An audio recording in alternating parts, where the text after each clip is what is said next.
തൃശൂർ ചെറുതുരുത്തിയിൽ വീണ്ടും തെരുവുനായ ആക്രമണം. ഇന്ന് ഉച്ചയ്ക്ക് 3 മണിയോടെ ചെറുതുരുത്തി സ്വദേശി നദീറയ്ക്ക് കടിയേറ്റു.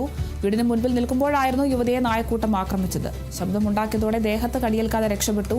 രാവിലെ പ്രദേശത്തുള്ള 13-കാരിക്കും നായക്കൂട്ടത്തിന്റെ കടിയേറ്റിരുന്നു. ഇന്നലെയും മറ്റൊരു 13-കാരനെയും നായയുടെ ആക്രമണത്തിൽ പരിക്കേറ്റു.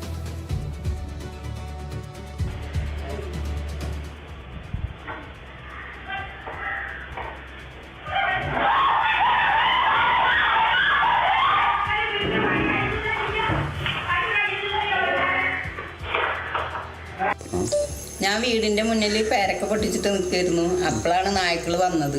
ആ വന്നതിൻ്റെ കയ്യിൽ തോട്ടി കണ്ട കാരണം എന്താണാവോ നായ ഓടി. ഞാൻ കുറേ നിലയും വിളിയൊക്കെ കൂടിയപ്പോൾ നായ്ക്കൾ ഓടി.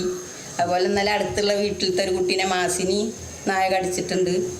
ഇന്ന് യുബിതയുടെ ഒരു മകനി നായ കടിച്ച് കൈയൊക്കെ കടിച്ചു മുറിച്ചിരിക്കുന്നു.